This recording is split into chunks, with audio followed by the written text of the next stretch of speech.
To another a new blog. নমস্কার, আমি অমৃত ঘোষ, আপনারা দেখছেন অমৃত ঘোষ ব্লগস। তো আজকে একটা বৃষ্টি ভেজার দিনে আমি এবং আমার ভাই বাপি দুজনে মিলে আজকে একটু আমার মামা বাড়ি যাবো। আর ওইখানে একটা গুপ্ত বৃন্দাবন বলে খুব সুন্দর একটা রাধাকৃষ্ণের মন্দির আছে। আমার মামা বাড়ি হচ্ছে বিননগর, মানে তাহেরপুর, মানে যেখানে চৈতন্যের ক্ষেত্র। তো চলো লেটস গো, আজকে যাওয়া যাক।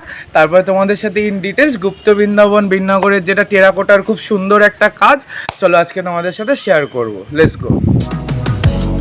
It's been a long time I've been waiting for you.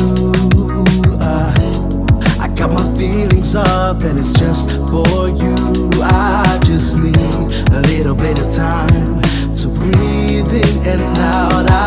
অবশেষে আমরা চলে আসলাম কালীনারায়ণপুর, মানে কৃষ্ণনগরের, মানে আমি যে বিননগর যাচ্ছি তার আগের স্টপেজ, কারণ এখান থেকে লাইনটা কট হয়ে তোমার চলে যায় শান্তিপুরের দিকে।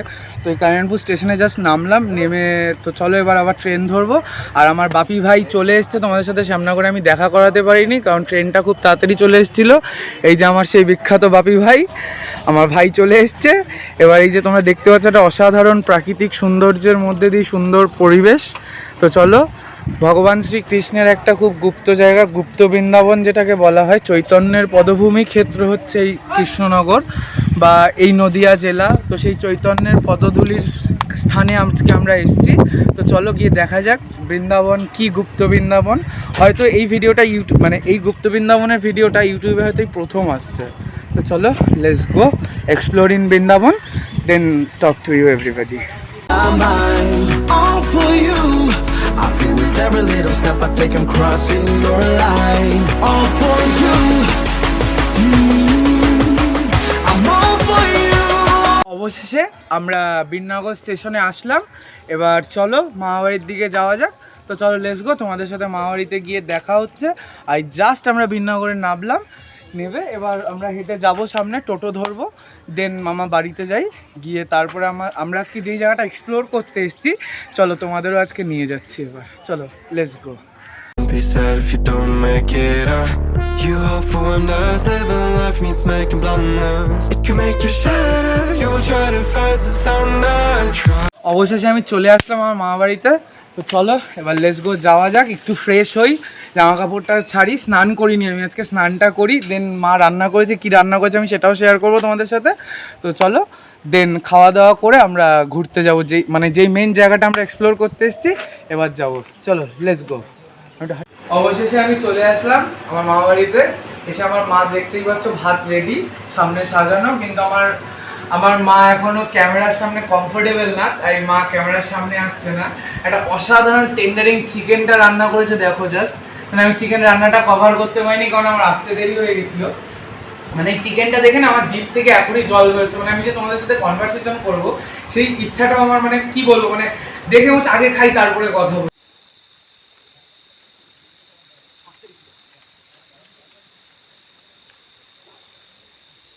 তো অবশেষে আমরা চলে আসলাম সেই বিননগরের যে রাধাকৃষ্ণ এবং দুর্গা মন্দির, যেই জায়গায় আমরা, মানে তন্ত্র আর বৈষ্ণবের এক মিলনের ক্ষেত্র বলা হচ্ছে বিননগরকে। মুস্তাফি পাড়া বলে বিননগর এই জায়গাটা পরিচিত। এইখানকার যিনি জমিদার ছিলেন তার নাম হচ্ছে রঘুনন্দন মিত্র মুস্তাফি তারা উপাধি পেয়েছিল সেই সময়কার ব্রিটিশ সাম্রাজ্যের কাছ থেকে। তো তার একটা অসাধারণ নিদর্শন এখানে আমরা আজকে দেখতে পাচ্ছি। তো দুর্গাপুজো আসছে, আহ্বানের দশমহাবিদ্যার সেই বিদ্যার শ্রেষ্ঠ বিদ্যা মা দুর্গা, তার পুজোয় আমরা লিপ্ত হব। তো দেখতেই পাচ্ছ সেই মায়ের কাঠামো এখানে তৈরি হচ্ছে। আর এই পাশে একটা অসাধারণ রাধাকৃষ্ণের মন্দির আছে, তোমাদের আমি নিয়ে যাব সেই রাধাকৃষ্ণের মন্দিরে। যেই মন্দিরটি সম্পূর্ণ মানে আমাদের যে বিষ্ণুপুরের টেরাকোটার আর্ট সারা পৃথিবীতে বিখ্যাত, সেই টেরাকোটার আর্টেই পুরো মন্দিরটা এখানে প্রস্তুত করা। তো আমরা আস্তে আস্তে যাচ্ছি সামনে।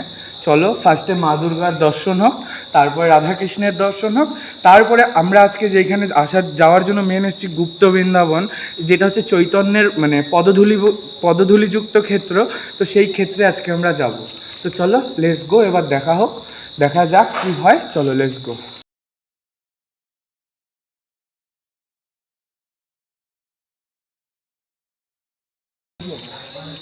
তোমরা দেখতে পাচ্ছ এখানে একটা ভগ্নপ্রায় অবস্থায় আছে, এটার আর মানে লাস্ট অবশিষ্ট পড়ে আছে। আজ থেকে 300 বছর আগে যে রঘুনন্দন মিত্র মুস্তাফির ছিল, তার এটা বাসস্থান বা বাড়ি ছিল। সেই বাড়ি আজ ভেঙে এই অবস্থা। এটা হচ্ছে তাদের পুরনো বাড়ি, এবং এই যে এলাকাটা সম্পূর্ণই দেখতে পাচ্ছ, এই পুরোটাই জমিদার বাড়িরই অংশ। তার নতুন জেনারেশন, মানে আজকের যারা জেনারেশনের মানুষরা আছে, তারা এটাকে সংরক্ষণ করছে। একটা অসাধারণ জায়গা। তো চলো এবার আমাদের যে রাধাকৃষ্ণ মন্দিরে আমরা যাওয়ার জন্য এসেছি, এবার সেই টেরাকোটার রাধাকৃষ্ণের মন্দিরটা তোমাদের সাথে শেয়ার করছি। সেই চলে এসেছি বিখ্যাত টেরাকোটার আর্টের যে রাধাকৃষ্ণের মন্দির, সেই মন্দিরে। তো হে কৃষ্ণায় বাসুদেবায় হরে পরমাত্মনে প্রণত ক্লেশ নাশায় গোবিন্দায় নমো নমঃ। তো সেই গোবিন্দ আর রাধা, তো এই দুজনের যে অপরূপ মিলনের ক্ষেত্র এইখানে একটা ফুটে তুলেছে। এইখানকার সেই মুস্তাফি যে জমিদাররা ছিল, সেই জমিদারদের এটা মানে বাড়ির পুজো মন্দির বলা হতো। সেই মন্দিরটা পুরোটাই টেরাকোটার আর্টে করা। তো দেখতেই পাচ্ছ একটা অসাধারণ জায়গা, যেখানে আসলে না পিস অফ মাইন্ড, মনটা তোমার শান্তি হয়ে যাবে। একটা এতটাই পিসফুল জায়গা, এইখানে আসলে না তোমাদের মনটা সেই শান্তি, মানে একটা বলে না পিওরিটি অফ সোল, সেই পিওরিটি অফ সোলের একদম মানে চার্জেবল প্লেস। এটা আসলেই বোঝা যায়। যেহেতু আমার বাবা মারা গেছে 1 বছর হয়নি, তার জন্য আমি মন্দিরের ভেতরে যেতে পারছি না। তো আমি এখান থেকে দর্শন করলাম যে রাধাকৃষ্ণের মুখটা না, যদি তোমরা একটু ভালোভাবে এসে তাকালে মনে হবে যে একটা জ্যান্ত মানে মূর্তির ভিতরে যে প্রাণ আছে সেটা বোঝা যাচ্ছে। অসাধারণ জায়গা। মানে আমার মনে হয় না আজ অবধি বেঙ্গলের কোনো ইউটিউবার এই মন্দিরগুলোকে কভার করেছে কিনা। তো আমি আশা রাখবো সবাই আসো এই জায়গাগুলোকে।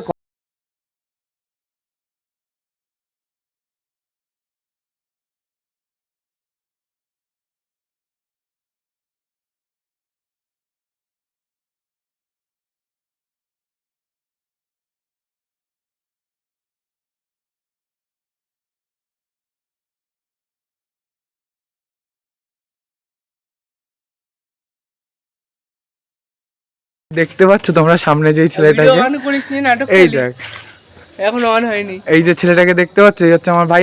আয় ও হচ্ছে আমার ছোট ভাই ঋষি।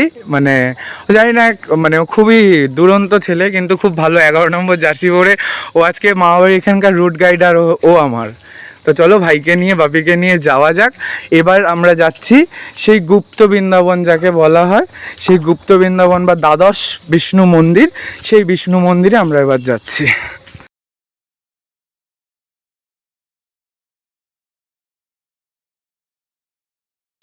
অবশেষে আমরা চলে আসলাম সেই গুপ্ত বৃন্দাবন, যার জন্য আমি সেই শ্যামনগর থেকে এত দূর এসেছি, গুপ্ত বৃন্দাবন মন্দির। তো এইখানে এসে আমি দেখলাম শ্রী শিল ভক্তি বিনোদ ঠাকুরের জন্মক্ষেত্র এটা, মানে যিনি চৈতন্য মহাপ্রভু এবং আমাদের যে মানে বৈষ্ণব সম্প্রদায়কে সারা পৃথিবীতে আগিয়ে নিয়ে গেছিলেন শিল প্রভুপাদ, তার পরের প্রজন্মের এক মহান বৈষ্ণব। সেই বৈষ্ণবের ক্ষেত্রভূমি হচ্ছে এইটা। তো চলো এবার আমরা ভেতরে যাই, গিয়ে যা ইন ডিটেলস তোমাদের সাথে আমি শেয়ার করছি। একটা খুব অসাধারণ বাগান আছে, যে বাগানটার মধ্যে মন্দিরের পুজোর সমস্ত ফুল সব এইখান থেকে এনারা ক্যারি করে মন্দিরে ভগবানের পায়ে নিবেদন করে। তো চলো এবার বাগানটা ঘুরে দেখা যাক কি কি ফুল গাছ এখানে আছে।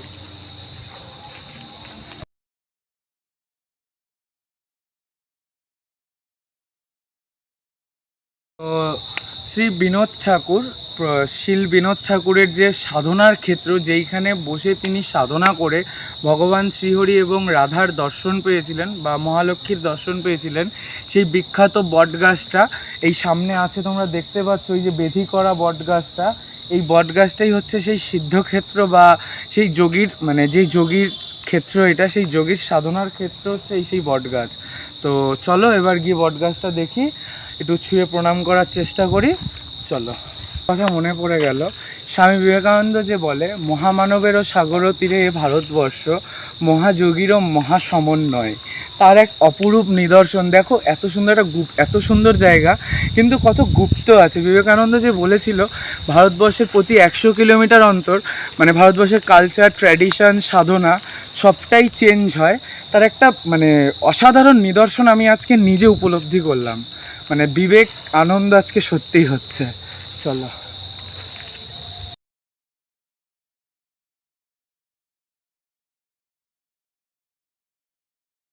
বন্দে বিষ্ণু ভয়হরম সর্বলোকৈকনাথম, হে বন্দে হরিনারায়ণায় নমস্তুভ্যম। সেই যে বিষ্ণুর ক্ষেত্র ভগবান শ্রীহরি নারায়ণ, তার যে অপরূপ লীলা এবং তার যে বিচরণ ক্ষেত্র এই নদিয়া এবং কৃষ্ণনগর, তো তার একটা অংশ এইটাই, মানে কৃষ্ণনগর থেকে এখানটা খুব একটা দূর না, এখান থেকে জাস্ট 3টে স্টেশন আগে কৃষ্ণনগরের। তো এই জায়গায় যে এত সুন্দর একটা বৈষ্ণব সংস্কৃতি এবং শৈব সংস্কৃতির মিলন ক্ষেত্র তৈরি হয়েছে, তা হয়তো আজ পশ্চিমবঙ্গের বহু লোকই জানে না। তো সবাইয়ের কাছে আহ্বান রাখবো, তোমরা আসো, এই জায়গাটাকে এক্সপ্লোর করো। আশা করি তোমাদেরও মনে সে পিস, মানে যে শান্তির খোঁজে যে মানুষ সারা পৃথিবীতে খোঁজে, সারা পৃথিবী ঘোরে, তো সেই শান্তির একটা খুব সুন্দর বাতাবরণ আমি কিন্তু এখানে নিজে এসে পেয়েছি। আর তোমরা কমেন্টে জানিও এই জায়গাটা তোমাদেরও কেমন লাগে।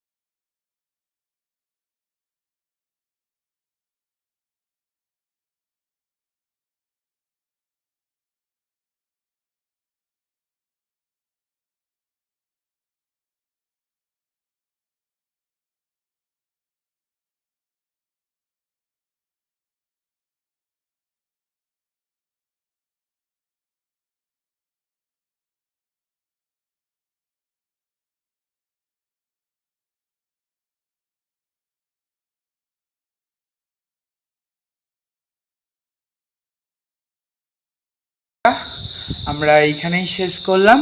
যদি তোমাদের ভালো লেগে থাকে please like, comment, share and subscribe করো। আর আমাকে আরও ইন্সপিরেশন দাও যাতে আমি আরও নতুন নতুন ব্লগস তোমাদের মাঝখানে আনতে পারি। আর আমার ইনস্টাগ্রাম আইডিটা নিচে ডেসক্রিপশানে দেওয়া থাকবে, প্লিজ তোমরা একটু পারলে ফলো করে নিও। নমস্কার।